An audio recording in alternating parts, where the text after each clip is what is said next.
Well, I will just be damned. Protests are erupting across the world. This is quite phenomenal to see. The most known one right now is happening in the UK. Tommy Robinson led it, and millions, I mean like 3 million people showed up because London has been under attack. The UK has been under attack by its own government policies, which have allowed the culture of the UK to be almost completely eradicated. But people are finally standing up.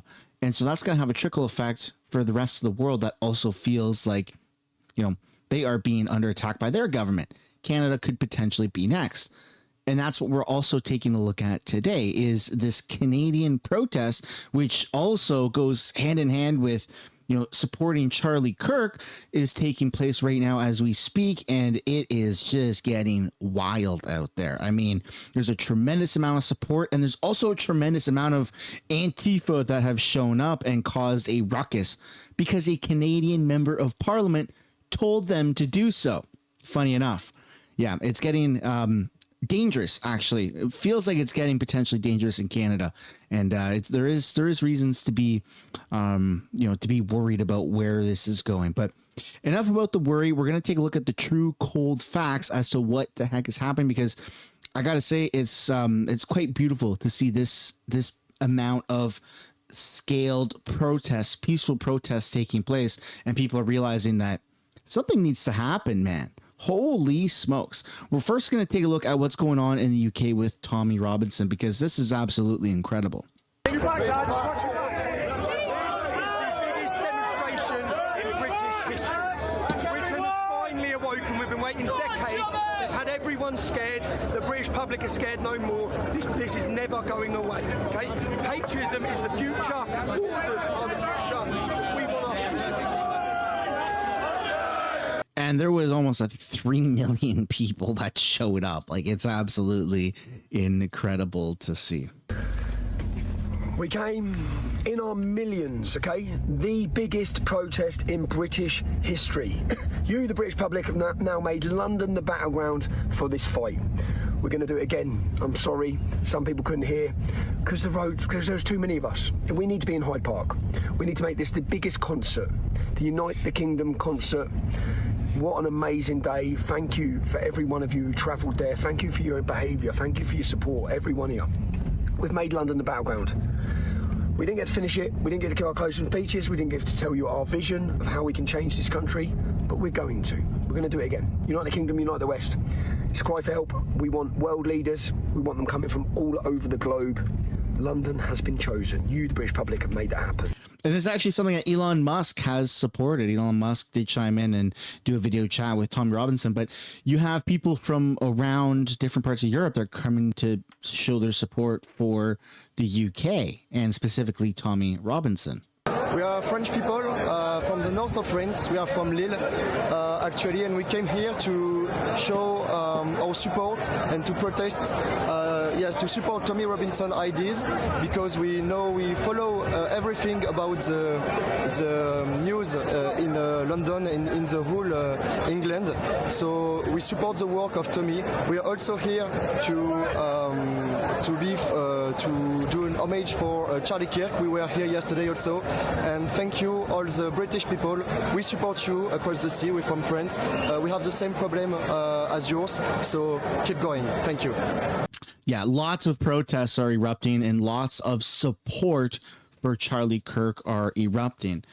Now, this is where it gets very, we all had a feeling that this next piece of information was going to be true. It's just a matter of in which form. So new information has surfaced that the roommate of Tyler Robinson, who's the person who assassinated Charlie Kirk, is identified as Lance Twiggs, 22 years old. Charlie Kirk's assassin lived with a transgender partner. FBI confirmed the identity through text. Tyler Robinson, the accused assassin of Charlie Kirk, lived with transgender partner, according to Fox News. The partner, described as a male transitioning to a female, is fully cooperating with the FBI. FBI officials used texts and communications between Robinson and the partner to confirm he was the shooter. So there you go. exclusive. Charlie Kirk assassin lived with transgender partner. It's all been officially confirmed. Then in Canadian news, this absolutely makes me sick to my stomach. A Toronto District School Board staff member was fired because she showed the Charlie Kirk assassination video to her grade 5 and 6 class. What kind of monstrous ghoul do you have to be to conduct yourself in such a manner? Dear parents and guardians, caregivers of French immersion grade 5 and 6, we're writing to inform you of an incident that is reported to have taken place in your child's classroom yesterday. During the class, students were said to have been shown a portion of a violent video in response to questions being asked about a recent tragic event in the United States. We recognize the seriousness of the matter and have taken immediate steps to follow all appropriate policies and procedures. The teacher has been relieved of all teaching responsibilities pending the outcome of the investigation. Oh my goodness, man. This is what happens. This is what happens when you have loony bins in positions of power, in positions of authority, especially over the youth. You're seeing doctors, dude, doctors, like university doctorates, right? Professors that are literally celebrating this. I've got the goosebumps right now. I literally have goosebumps because I'm so disgusted and I'm so worried at the future of this country. And I mean, of course, who do we blame, right? We blame the fragile mental state of people that are more left-leaning politically, or do we start to take a look at the serious root cause of this? The media. I mean, look, Charlie Kirk, and I don't say any of this to disparage him, but was a controversial, polarizing figure, right? The provocations that these university tours, he's going to these campuses, you know, to sort of provocation and confrontation and debate and argument was a big part of what he did with this Turning Point USA. But he was somebody who was literally in the center with a slight little midge, just a little bit to the right, just a little bit to the right. And he bridged the gap between people that were on the left and people that were on the right with open debate. I mean, the fact that he never got handed his ass in a debate just goes to show that people that were coming to debate him just didn't really know what they were doing. They were all fueled by propaganda, by hate. And that's, because of our media. So what's going on in Canada right now with this protest, right? Because I mentioned that there's a huge protest happening right now in Canada. Well, let's take a look now at the details of that and then footage of this protest. So I understand that you have a few speakers. It's a 3-hour event. So how much is going to be speaking? How long do people have to arrive? And is there a way, I don't know the exact layout of the location, but will the authorities keep the Marxists separated from you to ensure safety? I appreciate you asking me that question. I spoke with the police this morning.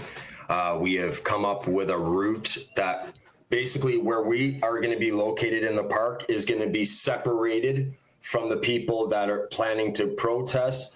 From what I have heard from them, the people that were planning to have this baseball tournament are no longer having this baseball tournament and bringing their bats. So that, I believe, has been dealt with.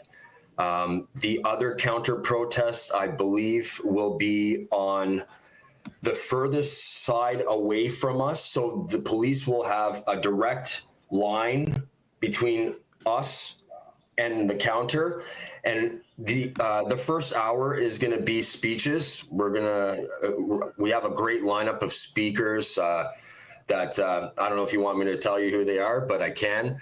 Sure, if it's not a secret. So we're going to get to that in a moment.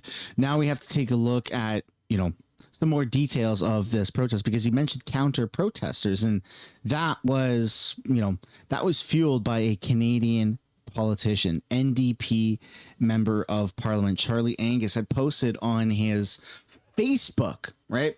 Charlie Angus / The Resistance posted September 9th at 8:35. He said, racist extremists are on the move, just like they did in Charlottesville on September 13th. They will try to take over Christie Pitts Park, where the people of Toronto fought the Nazi thugs back in 1983. Show the world that Toronto will not put up with race haters. Join the peaceful gathering at Christie Parks this Saturday. Dude, you said you made a correlation between the people like Nazis and these people. You literally called them racist extremists, and then you said, go join them.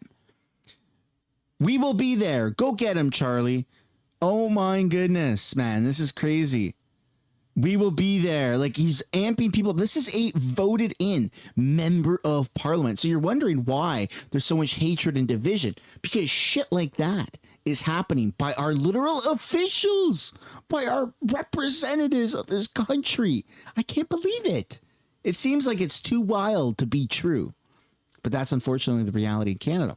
Then Toronto police said, we are aware of a planned rally and counter rallies at Christie Pitts Park this Saturday.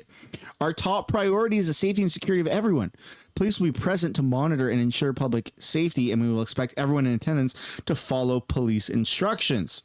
Well, we're going to take a look now at some of the footage from this event. Hill, Canada First, Patriot Rally. Today, I declare it Canadian Patriot Day.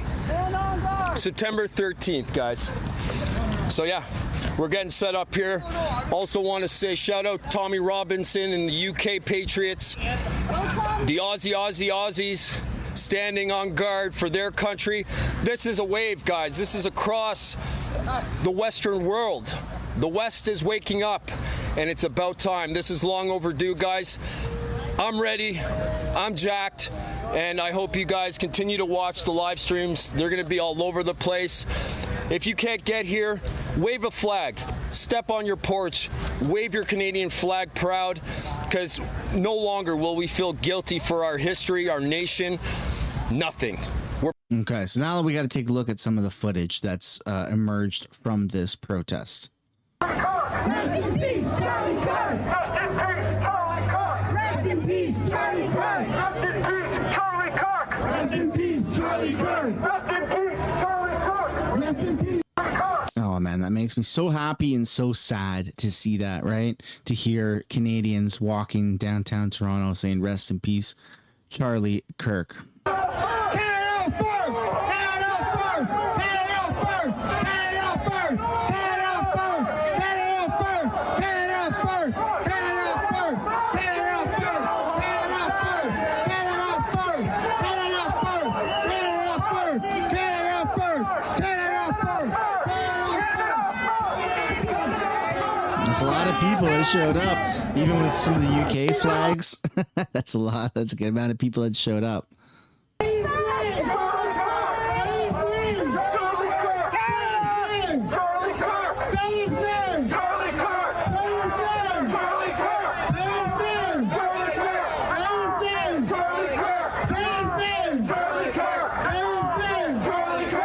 Yeah, it's incredible to see. It's still so sad to even just hear his name. Then you got Harrison Faulkner, who is standing right in front of a bunch of counter protesters. All right, Harrison Faulkner here at Christie Pitts Park for the Canada First rally. You see that? This person right over his shoulder giving him the finger. Right there. Wow. That's so peaceful, right? You should be so proud of yourself. Like, these people are unhinged, man. First rally. As you can see, this group of protesters, a peaceful group of Canadian protesters opposing mass immigration, have been completely surrounded by counter-protesters, calling them fascist. Take a look at this sign behind me. End white supremacy. As you can see here, the police have formed a barrier, and essentially everyone here is enclosed. It's remarkable. All right. Oh my goodness, man. That's just like making me feel so claustrophobic to be fully surrounded by counter protesters. Then you got Antifa and Union Radicals intimidate the peaceful Canada First rally here in Toronto. I can't play this video, but I can show you little bits and pieces of still screens. The amount of counter protesters that showed up because Charlie Angus, dude. Charlie Angus. That's crazy. Nazis go home! Nazis go home! Nazis go home! What? Like, doesn't even make any sense. Go home Nazis. They're literally protesting Canada First. Like, this is crazy. It's literally the name of the protest, Canada First, and they're being called Nazis. And then you've got the crazy radicals, right? That are saying kill the cops. Radical protester with a Donald Trump swastika sign arrested seemingly for assaulting a Canada First demonstrator holding a red ensign flag. And Antifa aligned supporters then called for violence against the police. I can't play that clip, but this is getting absolutely out of control, ladies and gentlemen. Oh my goodness. I'm sad. I'm saddened by how the media and our more left-leaning politicians are literally, they're like seething at the mouth to see this. And it's at whose expense? It's yours. It's mine. It's all of us, because they're brainwashed, first of all. So they're continuing the propagating message that isn't even true, telling Canadians to go home because they're Nazis when they're not. That rhetoric is extremely dangerous, because look at what happened to Charlie Kirk. It's radicalizing certain people, right? I would actually argue that it's radicalizing almost all of them. All of these Antifa protesters are being so overly radicalized that they lead to violence. Calling for violence against the police. I mean, that's absurd. But that's the left for you, right? The media wants to tell you that's the right being dangerous, yet we are seeing time and time and time again. 3 million peaceful protesters showed up in the UK. Hundreds, maybe thousands of protesters showed up at the Canada First rally in Toronto. No violence, nothing. And the media yet keeps saying that the right is the problem. Well, here's what the media said about Charlie Kirk and the killer, and what the killer, the assassin, could be facing. They made this video here and they posted it on their YouTube not too long ago. But why I'm showing you this is right here. Look at the likes and dislikes. This video by CBC has 600 likes and 2.1 thousand dislikes, right? That's so funny. So we're going to take a look at why their messaging was so off. So the suspect here, Tyler Robinson, 22 years old, is being held and on several initial charges, but we understand there could be more. Right now, we've got aggravated murder. What else are you watching for in terms of possibilities here? So in the state system, he is being held on aggravated murder and possession of a firearm charge. Given the president's friendship with Mr. Kirk, his anger, his statements, I expect federal charges would be likely in this case. There is no federal domestic terrorism statute per se. I think the clearest path for a federal charge would be for a firearms-based charge. If you use a firearm during a crime of violence and it results in death, then the federal government can seek the death penalty. That's what the federal government did against Luigi Mangione, the young man who shot and killed the United Healthcare CEO. And I expect those types of charges to arise here. It's interesting that you brought up Luigi Mangione, because I had been reading through this case involving the accusations against Tyler Robinson, and I felt like there appear to be at least some parallels to watch for, given what has happened and given all this talk of federal charges. You there mentioned the close friendship between Charlie Kirk and the U.S. President Donald Trump. How does that, I mean, is that another level? Like, is there some influence that could be exerted here? Well, you know, I'm certain that the president has made the call to the Department of Justice just to say, is there anything we can do federally? You know, I'm of course not privy to those types of discussions, but given his expressions in the media and his public statements, I would not be at all surprised if that call has already been made. And then for a Canadian audience, if you can, why do federal charges? Like, what's significant about there being federal charges in a trial that could come? Typically, they have many more resources than the state government does. You know, murder is almost always a state crime, but the federal government can get involved. There would be more resources to bear in terms of the investigative force, in terms of the prosecution force, in terms of, you know, actually seeing this to the conclusion. Death penalty cases take a very long time to try and to resolve, and this would perhaps give a faster track to resolution if the federal government got involved. I mean, we heard from the Utah Governor Spencer Cox that the state officials are going to pursue the death penalty. Based on what we have seen here. Do you guys think that it should be done publicly, like a public hanging, or what do you think will be the death penalty, right? Because you could just get a needle and you know, die that way, or the electric chair, or hanging, or a firing squad. Like, there's different ways to go about it, and none of those ways have actually been mentioned, if it'll be publicized or not. So let me know down in the comments what you guys think about that. Not to like sound sadistic, but like it's an actual thing that is likely going to happen. So might as well, you know, explore the different options, I guess. In terms of, I mean, obviously this is reports in the media, but evidence that it does appear that there is, or at least that will be presented. How likely do you think there is for death penalty be on the table, and for the possibility of conviction? So I don't know anything about the Utah statutory death penalty scheme. A lot of times state statutes have specific findings that a grand jury or a jury have to make. But with respect to the federal, there's an extensive review process that you have the ability as a defense attorney to contest it. This year, my understanding is that the DOJ has approved every death penalty request that has come to it. So I think if it did go federal, it would be almost certainly treated as a death penalty case. In terms of what the jury can consider at any sort of trial in this case, it would be issues like, you know, was this premeditated? Was this cold and capricious, if you will? What are the surrounding circumstances of this young man's life and mitigation? I don't know what the evidence is in the case. Everything will unfold. I don't know what the motive was, but certainly I know that the state authorities have pointed to the fact that this young man allegedly did not use a semi-automatic rifle. It was a .30-06 hunting rifle, and I have read descriptions of it being quite a difficult shot. There is some thought, at least by the state authorities, that whoever shot Mr. Kirk did rehearse and did plan for it. Amy Lee, details are going to emerge as time goes on, and unfortunately this is going to continue the fracture that we're seeing culturally in our society in America and just across North America, right? US and Canada. You're seeing obviously a fracture in the UK as well for their own reasons.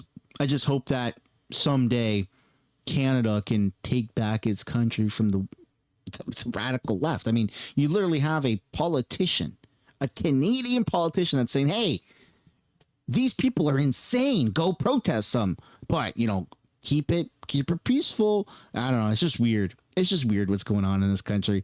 Let me know your guys' thoughts down below. Like and subscribe for more content like this. Hope you enjoy the rest of your day. Have a great weekend. Bye for now.